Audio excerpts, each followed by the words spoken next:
But there's something about Van Gogh's legacy which is much more important than his fathering this or that ism of modern art. Vincent's passionate belief was that people wouldn't just see his pictures, but feel the rush of life in them.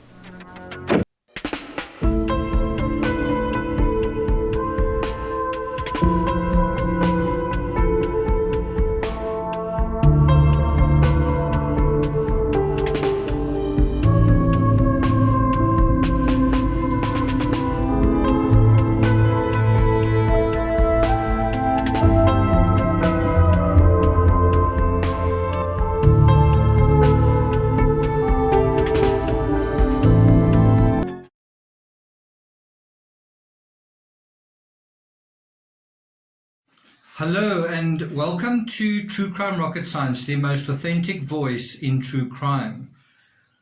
Today we're dealing with the second last letter written by Vincent van Gogh, this time to his mother and his sister. This would actually effectively be the very last time that he wrote to his mother and his sister. Now, once again, what I want to sort of emphasize is this idea of there was this crisis at the beginning of the month where baby Vincent was, his brother's son, was ill, quite seriously ill, and this caused the whole family to be troubled, anxious, concerned, and also led to the letter that Vincent wrote in the previous episode. Basically, where Vincent says, my life has been attacked at the very root, right? And so what we want to look for now is supporting evidence, continuity. How is he feeling now? Has he sort of has his temperament kind of gone backwards? Has he started feeling worse? Has he felt a sense of depression perhaps? Has he felt anxiety kind of creeping up on him? Has he felt, is he having kind of a change of heart? Is his mental health deteriorating? All those kind of questions.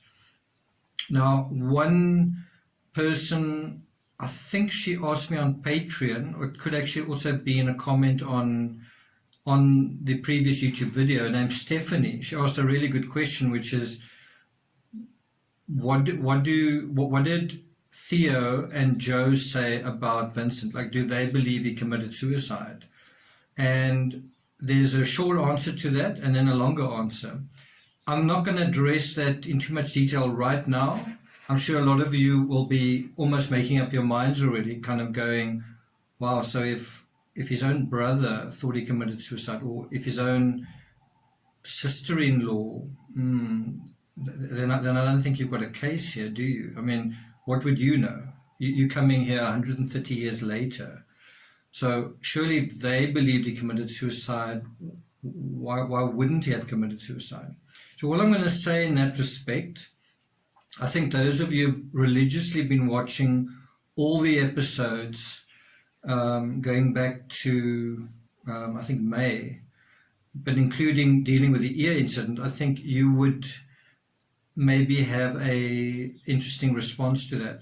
All I'm going to say at this point, I will deal with those issues closer to the time of his death in a lot of detail. But what I want to deal with, what I want to sort of just say right now about that is losing my train of thought.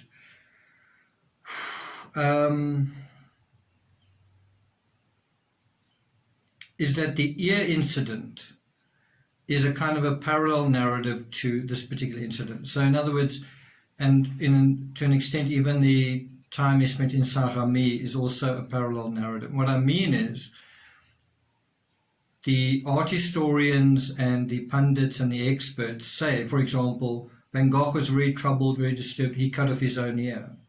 I'm saying I don't think he did. I don't think he did that either. It's possible that he did, but nowhere does Van Gogh say that he cut off his own ear. And there are other people who said he cut off his ear, like Paul Gauguin, and called him mad and things like that. all I'm saying is there's a connection between the incident, the motive, what actually happened there, and the suicide narrative. There's a relationship between them. And by the same token, there's a relationship, or there's the similar dynamic at work with Theo van Gogh. And I've spoken about it before. Let's see if some of you are aware of it. Let's see if some of you remember what was discussed there. I will revisit that information. But if you're not sure, maybe you should sort of go back through the playlist and see what was said there. Obviously, as you know, I'm countering the popular narrative. I'm countering the official narrative of the Van Gogh Museum. I'm countering the historical narrative, the accepted narrative, the mainstream narrative.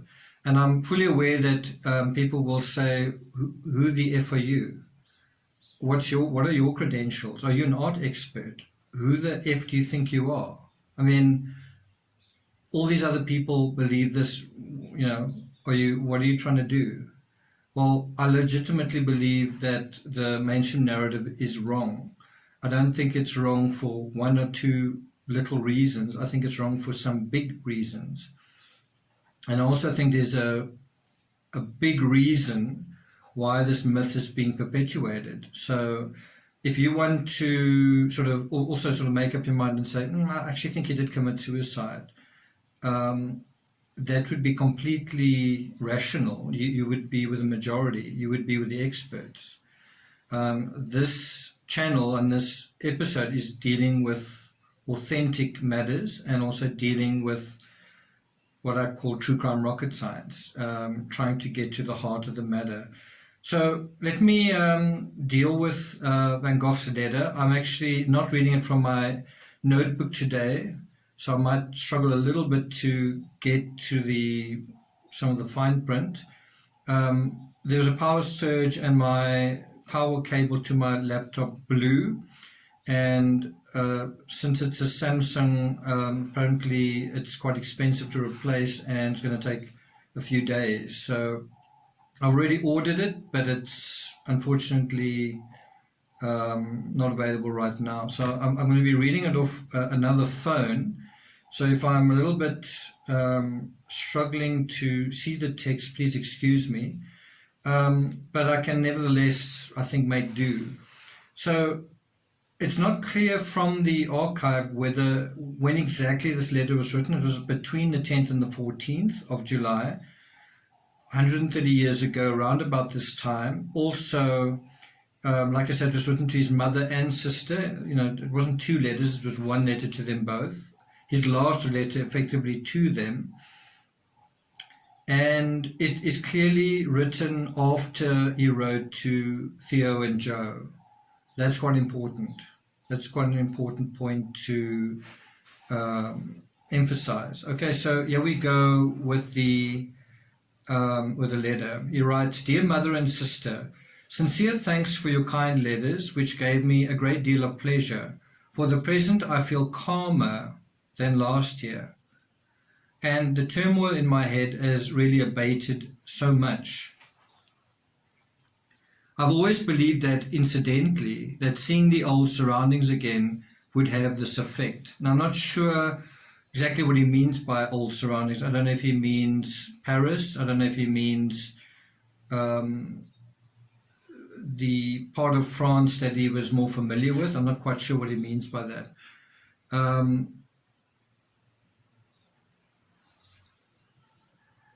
Okay, so just to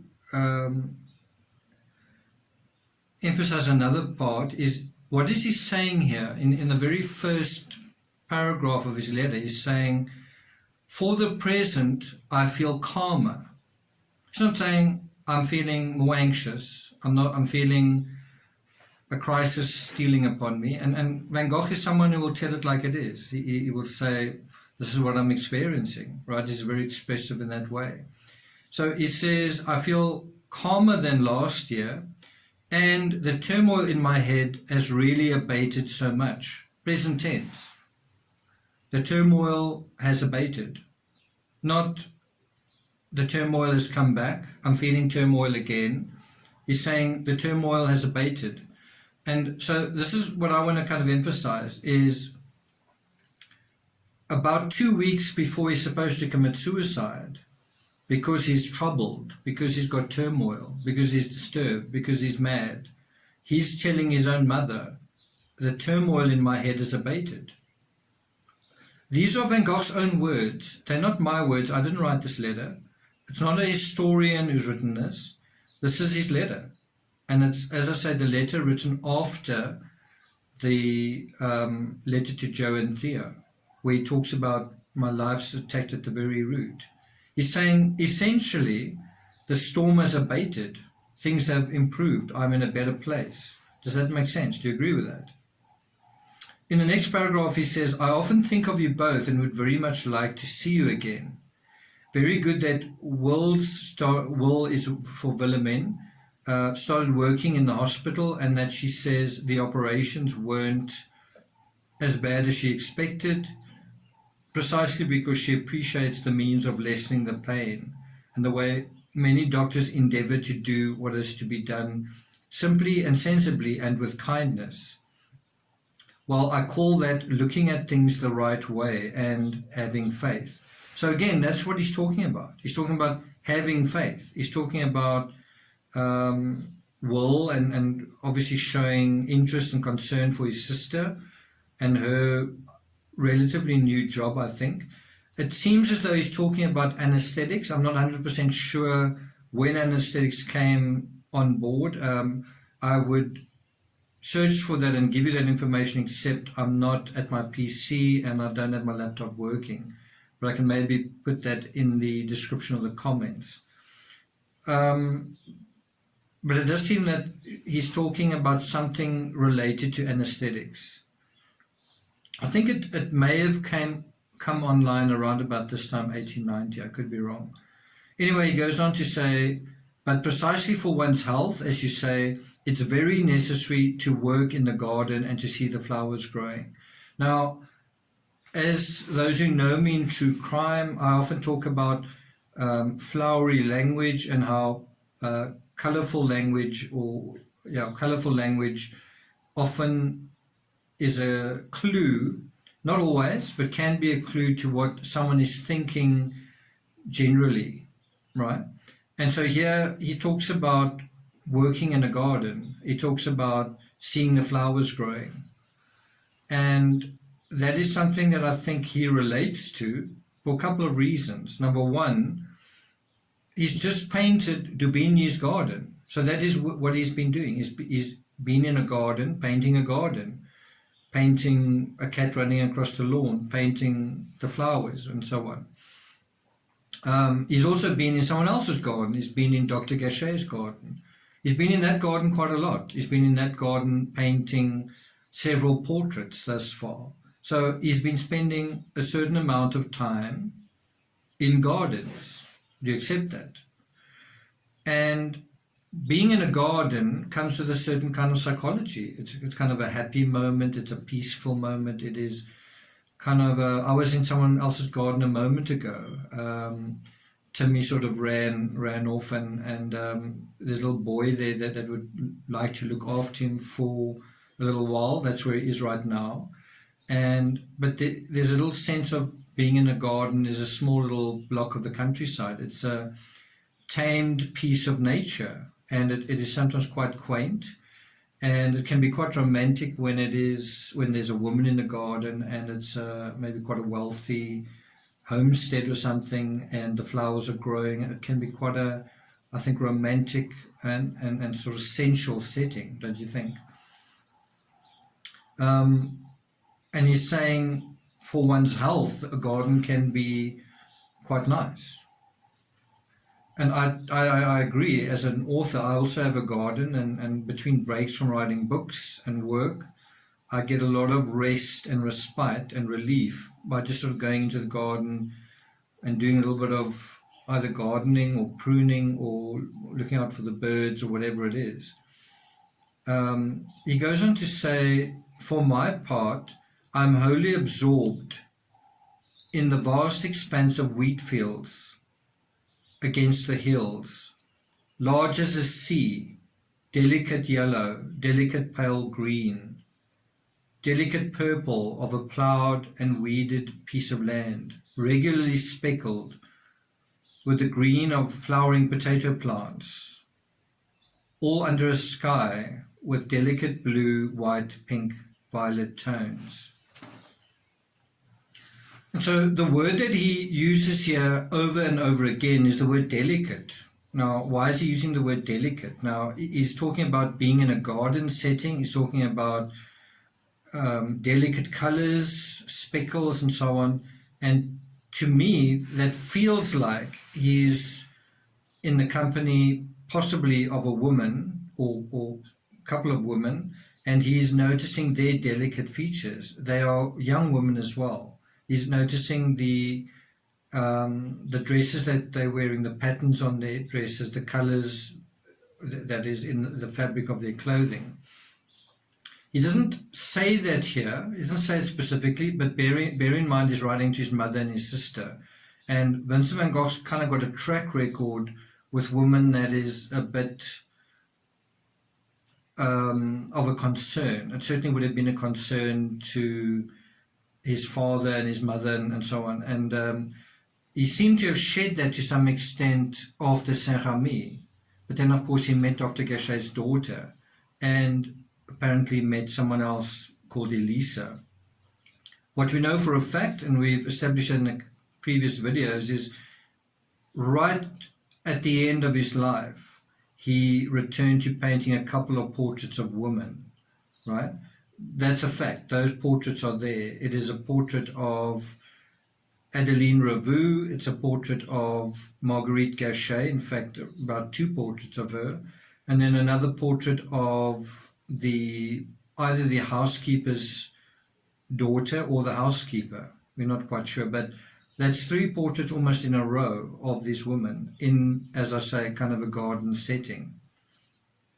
What happened to Van Gogh's depression? What happened to his madness? What happened to his being suicide? There's not a trace of that in this letter.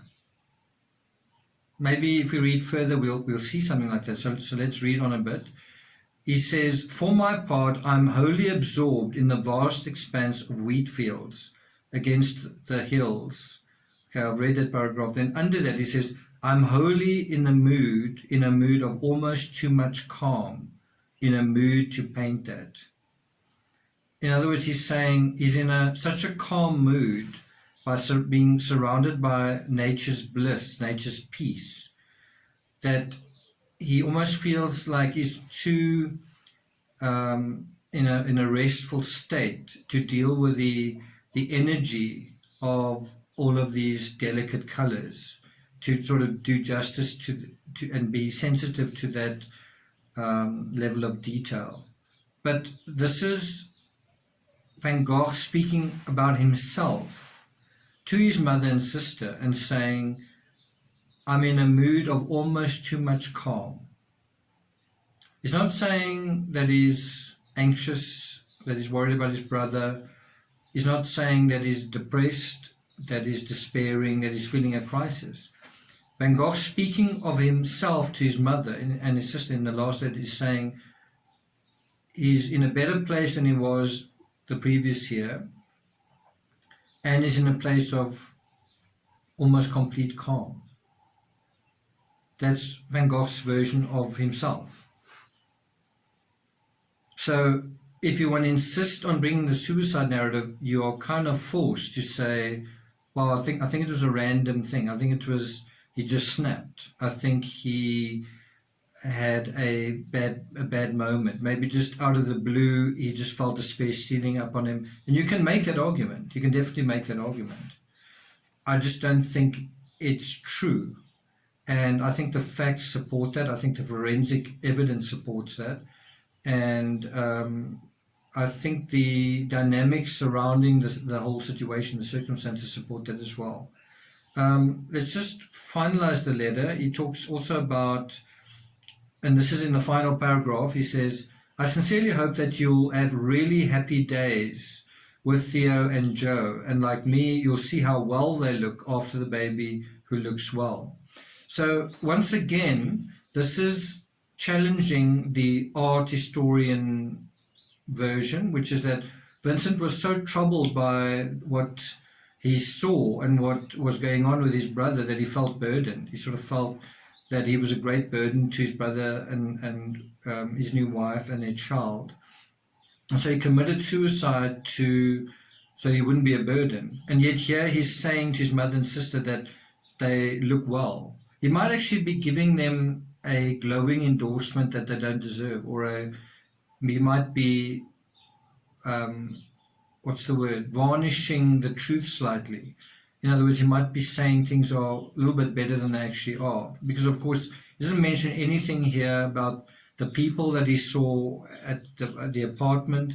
He doesn't mention anything really negative. So he might say, oh, maybe he's sort of, varnishing the truth somewhat.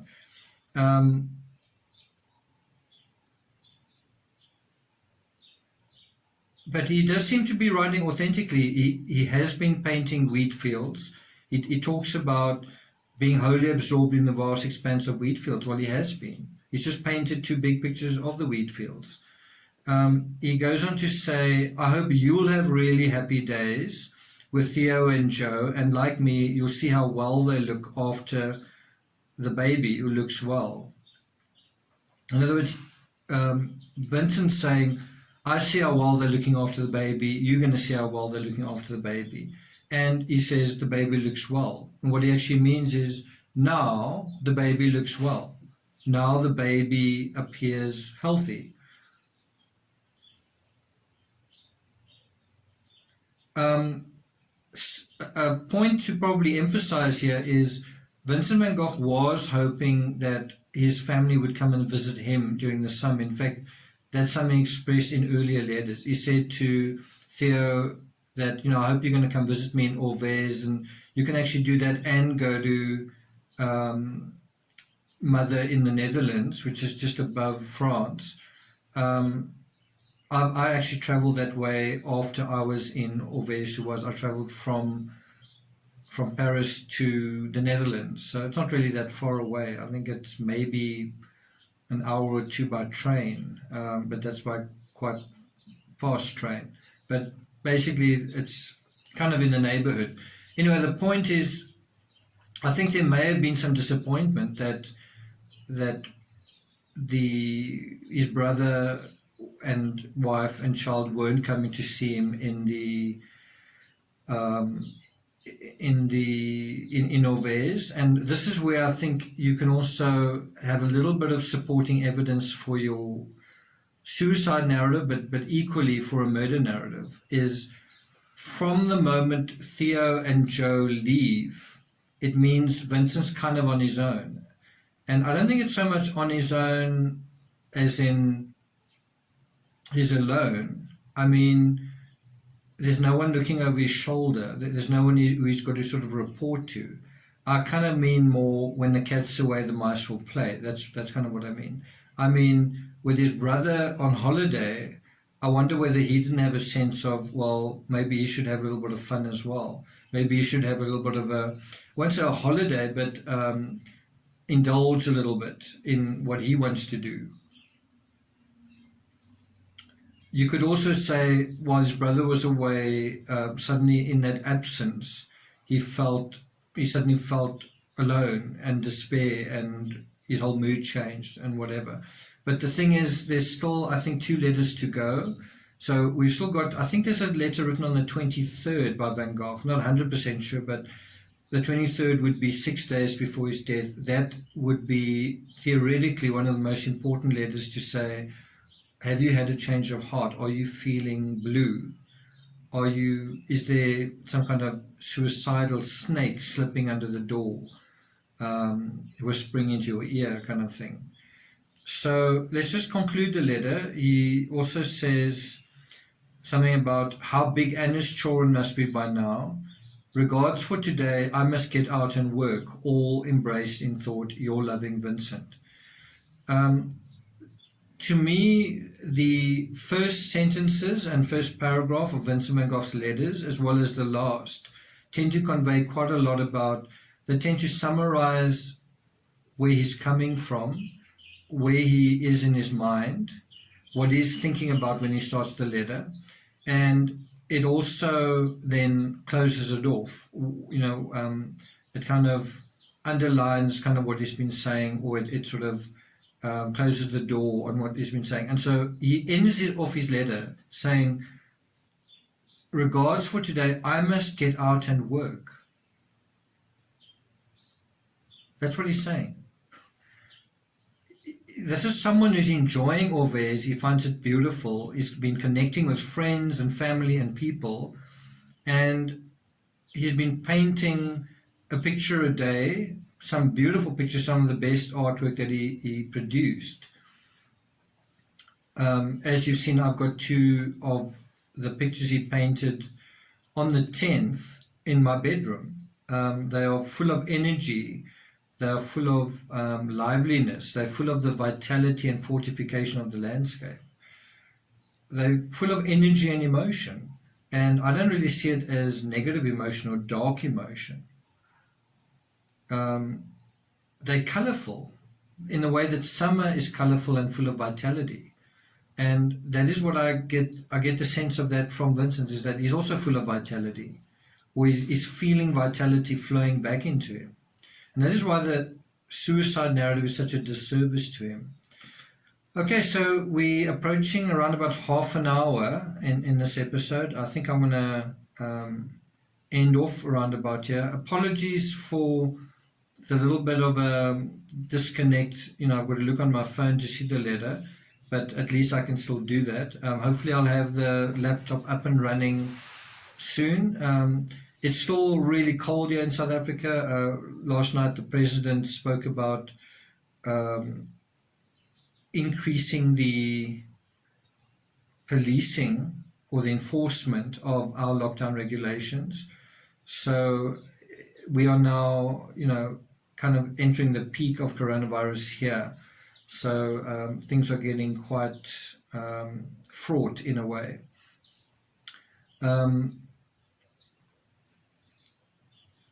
And one wonders what is going to happen during coronavirus when somebody dies, if people are going to say they committed suicide or were they murdered. Because you could certainly say, wow, under coronavirus people would be, and how are you going to know one way or the other? Well, one way would be to look at their social media, to look at their Facebook posts. And all I'm trying to say in terms of the Van Gogh story is there's actually no evidence in his letters that he's suicidal. In fact, there's the opposite. And not only in the letters just before his death, but the letters going back much further back in time, in the timeline, where he says he's opposed to it. Van Gogh came from quite a pious family. His father was a minister. He was a lay preacher himself. And so one would imagine that wouldn't form part of his psychology. Anyway, there's more to say about that. I hope you guys are thinking about it, because we are coming very close to the unfortunate day. And that was a very traumatic episode, a very traumatic number of hours that passed. Vincent didn't just shoot himself and die. It took quite a long time to die. And I think that's also something to consider when you think, well, aren't you dying not to be a burden? Aren't you dying to put yourself out of your own misery? Well, why then have this prolonged death, right? So that's also something to consider. Anyway, we will deal with all of that. Bear in mind, I've written a book, The Murder of Vincent van Gogh, so I've also written a book about it. As you know, I've traveled to Ols and Orvez and the Netherlands. I went to the Van Gogh Museum. So I really have thought about this, and I've spent quite a lot of effort in it, even though a lot of people otherwise haven't been interested in it. So I haven't done this to sell books. I've done it because I believe it and I think it's interesting.